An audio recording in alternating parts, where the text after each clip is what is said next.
Today the topic of my discussion is antigens. In the previous class I have talked about antigens. What are antigens?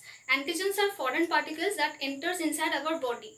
So there are some antigens which upon entering our body generates an immune response. So those antigens which are able to generate an immune response are called immunogens. So this is the difference between antigens and immunogens. All antigens are not immunogens. So here we can see that all immunogens are antigens, but all antigens are not immunogens. So this is one thing we should keep in mind. Now coming to another two terms, one is antigenicity and the other one is immunogenicity. So what is antigenicity? Antigenicity is the able to bind with the antibody and the T cell receptor. Once an antigen enters our body, it must able to bind to the T cell receptor or antibody. That is, it must generate cell mediated and humoral immunity. So antigenicity is the ability of the antigen to bind to the T cell receptor and the antibody, whereas immunogenicity is almost similar. Immunogenicity is the ability of the antigen to generate a cell mediated response and a humoral response. So these are two very similar terms. Now coming to the next part, that is what determines the degree of immunogenicity. So there are some factors which determines the degree of immunogenicity. That means how much immune response an antigen generates when it enters inside the body of the host. So these are some factors. The first factor is degree of foreignness. That is how much foreign the antigen is. That is how, which means that there is a source of the antigen. So the distance between the phylogenetic distance between the source and the host is the degree of foreignness. The greater the phylogenetic distance, the greater the immune response generated.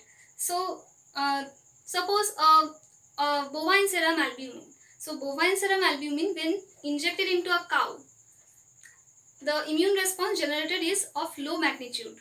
But when the bovine serum albumin is injected into a rat, the degree of immune response generated is much higher. So this is how the degree of foreignness determines the degree of immune response. So now coming to the second point, which is molecular size. Molecular size means what is the size of the antigen. So the size of the antigen or the size of the antigen determines the degree of immunogenicity. So a big antigen will generate more immune response than a small antigen. And from this point, the molecular size, we can understand the difference between an antigen and an immunogen. So for being an immunogen, the antigen must be greater than 100 kilodalton. So any antigen that is less than 100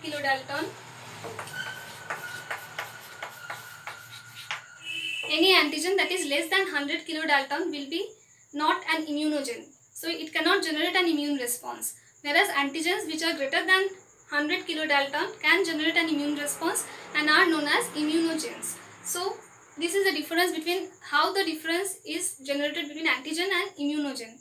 So the greater the size of the antigen, the greater immune response will be generated. Now coming to the third point, which is complexity. That is how complex the antigen is. How is the structural complexity of the antigen determines the degree of immunogenicity.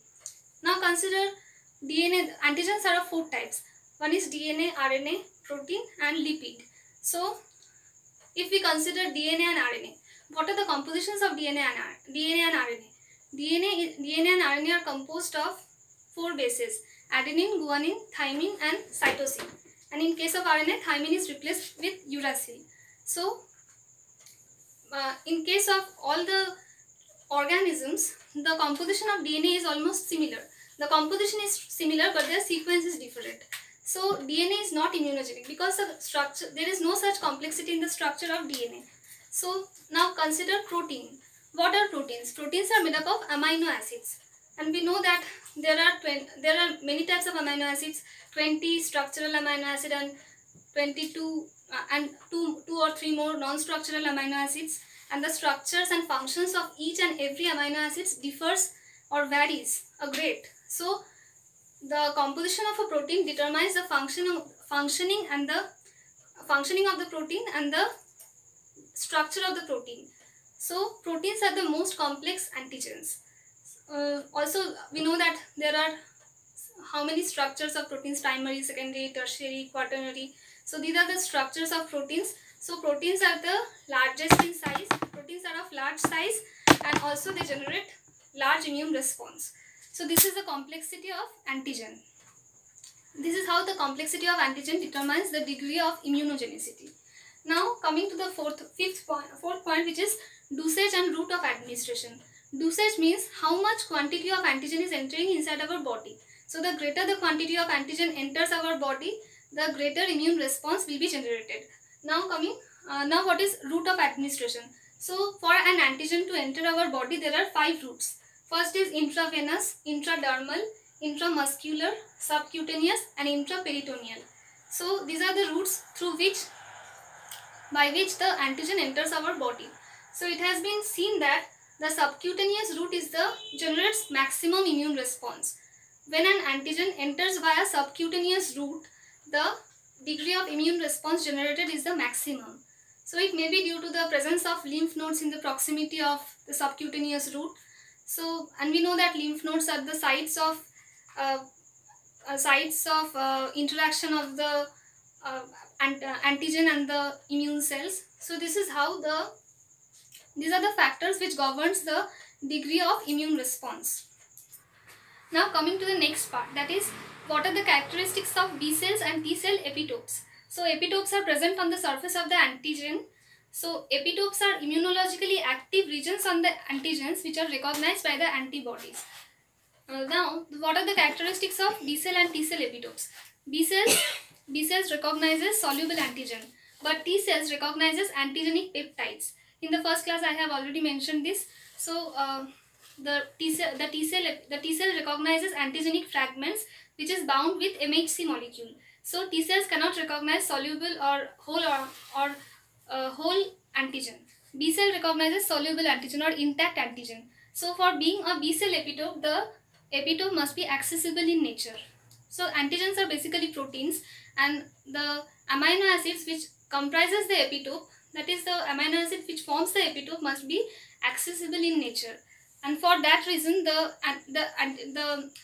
amino acid must be hydrophilic. Otherwise, if they are made up of hydrophobic amino acid, the amino acid will be present in the interior of the protein and they will not be accessible to the B cell receptor. So for being accessible to the B cell receptor, the amino acids must be hydrophilic in nature, and because of their hydrophilicity, they are accessible to the surface of they are accessible for the B cell receptor. Now the third point is flexible.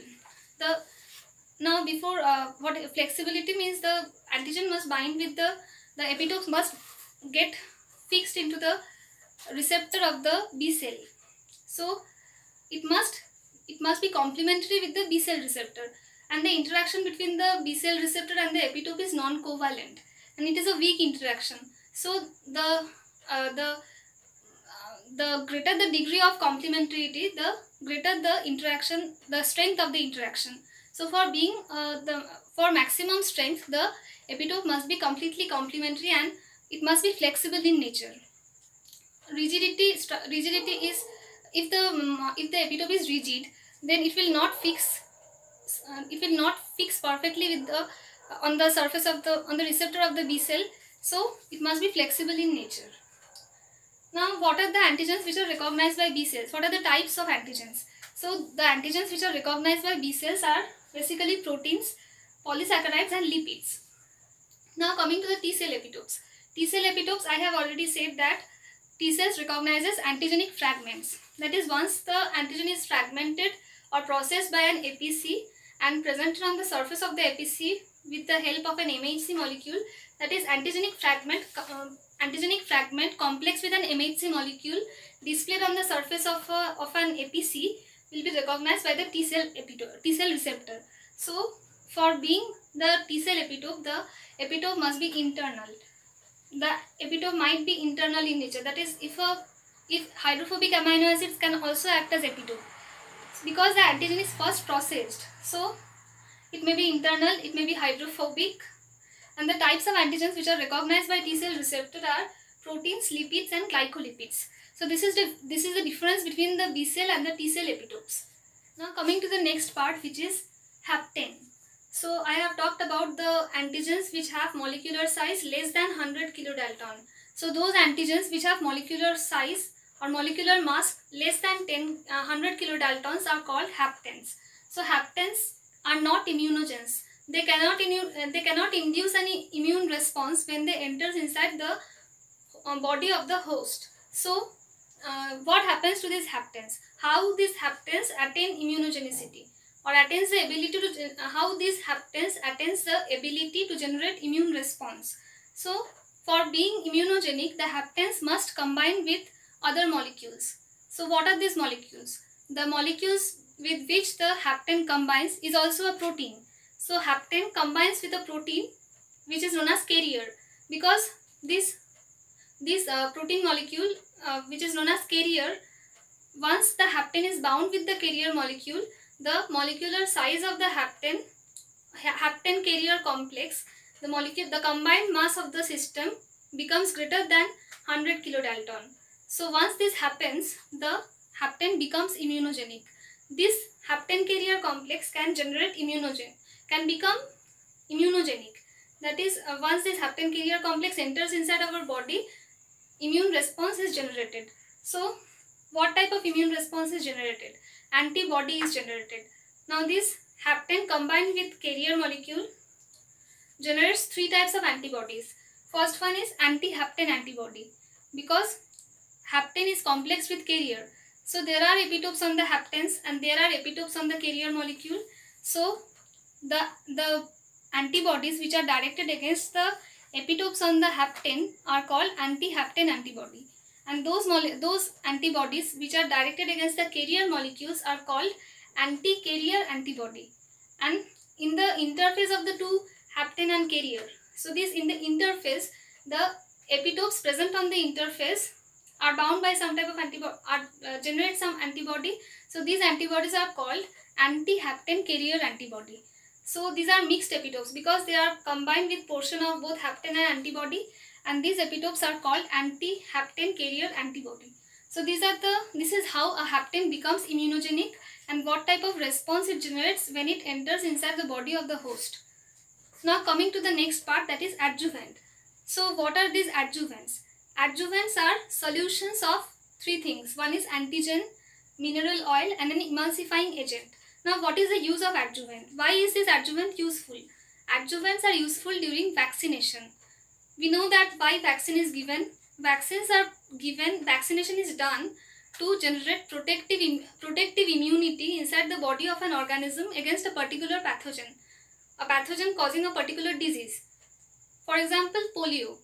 If polio causes polio disease inside the body of an organism, so from our childhood this polio vaccine is given to us so that protective immunity is built against polio virus. So that in future cases of infection with the polio virus, the body can defeat the polio virus and protect our body from the disease. So this is the goal of vaccination. Now what is the use of adjuvant in vaccination? So adjuvants basically when the adjuvant is mixed with the antigen. So when the adjuvant is mixed with the antigen is released inside the body of the organism in a slow manner, so that immunity is generated gradually. Not a rapid immunity is generated, or not a robust immune response is generated, because this is harmful to the organism. Because if rapid immune response is generated, it may cause harm to the host. This is not desirable. So sustained release, adjuvants helps in sustained release of the antigen inside the body of the organism, so that gradually the immune response is built up. The immune system is built up, the protective antibodies are built up in a gradual manner, and the antigen is also present inside the body for a long time, so that the antibodies are made for a long time and a large amount of the immune cells are created to combat the future infection. So what happens? The memory B cells are produced. So we know that whenever an antigen enters our body, both the humoral and cell mediated branch will get activated and will generate some response, and at the end memory B cells will be generated, and these memory cells are very important for the for preventing the disease during future infections. So by what happens, the importance of adjuvants is that it helps in sustained release of the antigen inside the body of the organism, so that the organism is present inside our body for a long time, and the greater the amount of time the antigen is present inside our body, the larger immune cells will be built up, and the protective immunity will also be generated. Greater protective immunity will be generated, which can prevent the disease which will prevent the disease in future infection. So this is the use of adjuvant. Adjuvants also perform some other functions, like it enhances the co-stimulatory signals. Now what is this co-stimulatory signals? We know that there are several immune cells, suppose macrophages, T cells, B cells. So, and every immune cells have receptors on their surface. So the communication between two receptors, that is, suppose this is a macrophage and this is a T cell. Both have receptors on their surface. So the communication between these two receptors and the communication between these two cells will cause an increase in the immune response. So large immune response will be generated. Immune response means the more antibodies will be generated, and this is called the enhances the co-stimulatory signal, because macrophages and T cells communicate between themselves and enhances the immune response. So this is how the adjuvant causes co-stimulatory signal, enhances the co-stimulatory signal. Now coming to the next part which adjuvant does is that it stimulates non-specific proliferation of lymphocytes, which means the lymphocytes, that is both T lymphocytes and B lymphocytes, are proliferated in a non-specific manner, so that large amount of protective immunity is formed inside our body, which can combat the disease in case of future infections. So this is the use of adjuvant. Now adjuvants are of two types. First one is Freund's complete adjuvant, and the second one is Freund's incomplete adjuvants. Freund's is the name of the scientist who discovered adjuvants. So complete adjuvant means here the antigen is the bacteria itself. So here the antigen is bacteria, mycobacteria. So heat killed mycobacteria is taken in case of Freund's complete adjuvant. Heat killed means it has lost the ability to cause disease, but the epitopes on the bacteria are conserved, or the epitopes are unaltered, but the mycobacteria cannot cause any disease because it is heat killed. So heat killed mycobacteria is mixed with mineral oil and emulsifying agent, and this is the composition of Freund's complete adjuvant. Now what happens in case of Freund's incomplete adjuvant? In case of Freund's incomplete adjuvant, the antigen is only the cell wall of mycobacteria. The whole organism is not taken here. Only the antigenic part, that is the cell wall of mycobacteria, is taken here. So this is the difference between Freund's complete and Freund's incomplete adjuvant. And all the things are similar. So this is all about adjuvant, and the chapter of antigen ends here. So in the next class, we will talk about the immunoglobulins or antibodies. So this is all about today. Thank you.